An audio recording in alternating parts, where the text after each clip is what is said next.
Hello, आप सभी का स्वागत है मेरे यूट्यूब चैनल ऑनलाइन लीगल सलाह में। और मैं आपके साथ एडवोकेट करण सिंह काटल। तो दोस्तों, आज एक मैं बहुत ही इंपॉर्टेंट टॉपिक आप सबके सामने लाया हूं, जो कि इस लॉकडाउन की सिचुएशन में बहुत ही ज़्यादा प्रचलित है। तो दोस्तों, वीडियो शुरू करने से पहले मैं आप सभी से रिक्वेस्ट करूंगा कि मेरे यूट्यूब चैनल को सब्सक्राइब करें और नीचे दिए गए बेल आइकन को प्रेस करें। तो दोस्तों, आज का इम्पोर्टेंट टॉपिक है साइबर फ्रॉड। तो साइबर फ्रॉड पे बात करेंगे। और दोस्तों, साइबर फ्रॉड से आप किस प्रकार बच सकते हैं। इस लॉकडाउन टाइम पीरियड पे हमें ऐसे बहुत से मामले देखने को मिले हैं जो लोगों के साथ साइबर फ्रॉड हुआ है। जो लोग इस टाइम पे अल्टरनेटिव तौर पे जॉब सीख कर रहे हैं और घर बैठे हैं, और वो इंटरनेट के थ्रू काम देखना चाहते हैं और वो पैसा कमाना चाहते हैं, बट वे पैसा कमाने के चक्कर में वे फंस जाते हैं और उनको पैसे गंवाने पड़ जाते हैं। तो साइबर फ्रॉड से आप किस प्रकार बचेंगे, मैं आपको कुछ इंपॉर्टेंट पॉइंट्स बताऊंगा। तो दोस्तों, तो शुरू करते हैं। तो दोस्तों, जो भी इंटरनेट के थ्रू जॉब सीख कर रहे हैं वो इन बातों का ध्यान दें। जो भी इंटरनेट के थ्रू जिसको भी मेल आता है, वो मेल किसी कंपनी में जाके रिज्यूम डालते हैं और फ्रॉड्स उनका रिज्यूमे या डिटेल्स उठा के उनको कॉल करते हैं। ये गैंग होती है, तो 3-4 लोग की आप कह सकते हैं, ये बहुत एक्टिव है इस टाइम पीरियड में। जो हमें मामले भी सामने देखने में आए हैं, जिसमें हमें 4 लोगों का पता लगा है, जैसे जिसमें से 2 औरत भी होती हैं, जो पहले आपको एज ए कंसल्टेंसी के तौर पे वो उनसे बात करेंगे कि आपको ऐसे ऐसे आपको जॉब सर्च कर रहे हैं। तो आप इन बात का ध्यान रखेंगे, जिससे आप रिकॉग्नाइज नहीं कर सकते कि ये फ्रॉड है, गलत। बट आप किस प्रकार पता कर सकते हैं। कोई भी कंसल्टेंसी अगर आपसे पैसे मांगती है जॉब लगाने की, तो वो फ्रॉड है।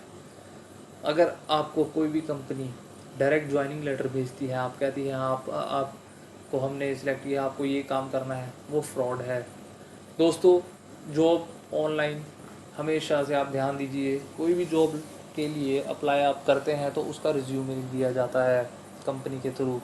कंपनी रिज्यूमे को शॉर्टलिस्ट करती है और आपको ये बताती है कि आपका इंटरव्यू शेड्यूल किया जाएगा 1-2 दिन से, और आपकी इनकी बात की जाएगी। और कोई भी कंपनी हमेशा पहले अपनी कंपनी के बारे में पूरा डिस्क्राइब करती है। ये हमेशा बात याद रखिए, हमेशा कोई भी कंपनी आपको पहले अपनी कंपनी का इंट्रोडक्शन देती है, ये बताती है कि वो किस काम से क्या काम करते हैं। उसके बाद आपका इंटरव्यू रखा जाता है, या ऑनलाइन या वीडियो कॉल के थ्रू आपका इंटरव्यू होगा या होता है। जो भी लोग अप्लाई करते हैं, जिन लोगों को इसके बारे में फेमिलियर है, तो इंटरव्यू होने के बाद मेल आता है, कंफर्मेशन मेल आता है, और आपको ज्वाइनिंग लेटर की इंफॉर्मेशन दी जाती है। उसके बाद आपका एक एग्रीमेंट अलग होता है, ज्वाइनिंग लेटर में आपका होता है, और जब तक आप साइन ना करें आप उस कंपनी के पेरोल या एनरोल नहीं होते हैं। ये बात आप ध्यान दीजिए। बट साइबर फ्रॉड में क्या होता है और क्या हो रहा है और जो हुआ है, लोग ऑनलाइन लाइक डाटा एंट्री या नॉर्मल टाइम पास करने के लिए एक जॉब ढूंढ रहे हैं जो साइड बाय साइड होती है, जो टारगेट बेसिस होती है। जो फ्रॉड कंपनी है, वो जो फ्रॉड कंपनी कह लें या फ्रॉड लोग हैं, वो क्या करते हैं, वे आपको एक सीधा मेल भेजते हैं, आपको बोलते हैं आपको ये काम करना है और टारगेट बेसिस पे करना है और इतने आवर्स में आपको करना है। जो स्पेसिफिकली आपको कोई कंपनी के आपके बारे में इंफॉर्मेशन नहीं देते हैं, कि कंपनी का कोई भी आपको इंट्रोडक्शन नहीं होता है, कोई हेड ऑफिस नहीं होता है, और मोस्टली लोग उसको कंपनी के बारे में जानकारी गूगल भी नहीं करते हैं, या गूगल करें या उस कंपनी के बारे में पता लगाने की कोशिश करें, जिससे आप पूरी जानकारी मिल जाती है। तो लोग उनका मेल देखते हैं, जो एज़ पर जो लोगों को पता नहीं लगता कि वो फेक है कि नहीं है।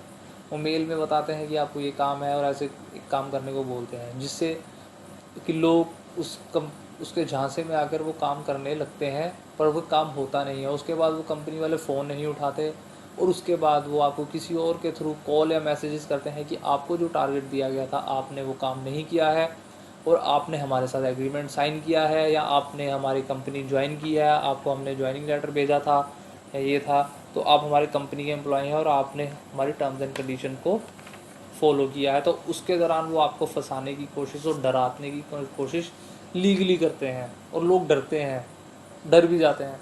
वह आपको एक मेल भेजते हैं या आपको मैसेज भेजते हैं, आपको बोलते हैं कि आपकी वजह से हमारी कंपनी को या हमें इतना नुकसान हुआ है क्योंकि आपने ये काम हमारा टारगेट पे नहीं किया।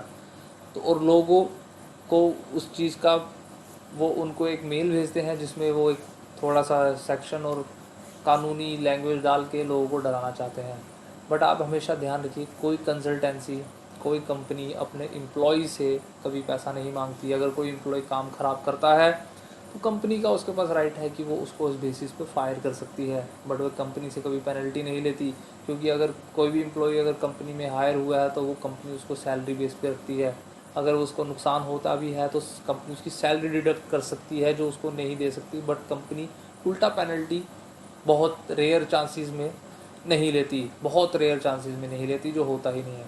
तो आप सबसे पहले क्या ध्यान दें, आप पहले कंपनी का ब्यौरा और इंट्रोडक्शन और उसका पूरा बायोडाटा चेक करें। कंपनी रजिस्टर्ड है, ये आप गूगल कर सकते हैं, या ग्लास डोर एक वेबसाइट है जिससे आपको पता लगेगा कि ये कंपनीज़ ये लिस्टेड है कि नहीं है। और ऐसा कभी भी जो मेल आता है या आपको धमकाने की कोशिश करते हैं कि आप वो बोलेंगे हम आपको समन भेज सकते हैं, आपको हमने पैसे भेज, वैसा कोई कंपनी ऐसा पॉलिसीज़ नहीं करती। और जब तक आपने साइन नहीं किया हो ऑनलाइन, जो आपको वो ज्वाइनिंग लेटर या एग्रीमेंट भेजते हैं वो एक वाइड होता है, वो नल एंड वाइड होता है, क्योंकि वो वैलिड नहीं होता जब तक एक एम्प्लॉय, तो कस्टमर नहीं, जो एम्प्लॉय जब तक साइन नहीं करता है एग्रीमेंट में तब तक वह एग्रीमेंट वैलिड नहीं होता। तो ऑनलाइन आप हमेशा मान के चलिए कि आपने साइन किया ही नहीं है। कंपनी हमेशा अगर आपको ऑनलाइन तो जो अगर ज्वाइनिंग लेटर भेजती है तो वो आपके पोस्टल एड्रेस पे आपको डॉक्यूमेंट्स ओरिजिनल और हार्ड कॉपी में भेजेगी, जिससे आपको वो साइन करके आपको दोबारा भेजना होगा।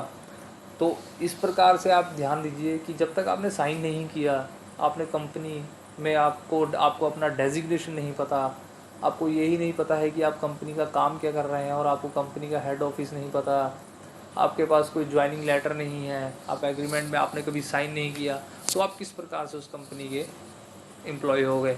तो जो भी इस प्रकार आपको डरा के धमका के ऐसा करना है और आपको पैसे मांगते हैं कि आपको पेनल्टी के तौर पे इतने पैसे देने होंगे, अगर आप नहीं देंगे तो आपको कोर्ट में आना पड़ेगा, तो वो एक फेक है, वो एक फ्रॉड है। अगर वो कोर्ट के थ्रू अगर आपको धमकाने की कोशिश भी करते हैं तो वो एक बहुत बड़ा फेक है। क्योंकि कोर्ट का अगर वे बेल बोलना चाहें तो कोर्ट के समन्स घर के एड्रेस पे आते हैं, वो आपको जो फ़ोटोज़ जो फेक डॉक्यूमेंट्स बना के आपको व्हाट्सएप में डराने के लिए भेजेंगे, जो बिल्कुल नहीं है। अगर आपके साथ ऐसा फ्रॉड होता है और अगर आप पेमेंट कर देते हैं डर डर के कारण, उनके झांसे में आते हैं, जो बहुत लोग आ चुके हैं, तो आप ध्यान दीजिए कि ये आपके साथ फ्रॉड हो चुका है और आप जल्द से जल्द उसकी रिपोर्ट कीजिए और उसकी कंप्लेन कीजिए। तो दोस्तों इन इम्पोर्टेंट बातों का ध्यान दीजिए, रखिए, और इस प्रकार आप साइबर फ्रॉड से बचे। जो आईटी एक्ट और साइबर फ्रॉड के दौरान एक क्राइम है, आप 420 आईपीसी के तहत पुलिस में कंप्लेन कर सकते हैं कि आपके साथ धोखाधड़ी हुई है अगर आपने उनको पैसे कुछ ट्रांसफ़र किए हैं। आप उनके फ़ोन नंबर जिस प्रकार से भी है आप उनका एड्रेस रजिस्टर करवाएं और पुलिस में बताएं, पर पहले आप अपना ध्यान दें और इन चीज़ों से बचें। दोस्तों कोई भी और जानकारी आप प्राप्त करने के लिए आप मेरे नीचे दिए गए कॉन्टैक्ट नंबर पे आप मुझसे कॉन्टैक्ट कर सकते हैं और मैं आपको इसके बारे में और भी अच्छी तरह से जानकारी दे सकता हूँ। धन्यवाद।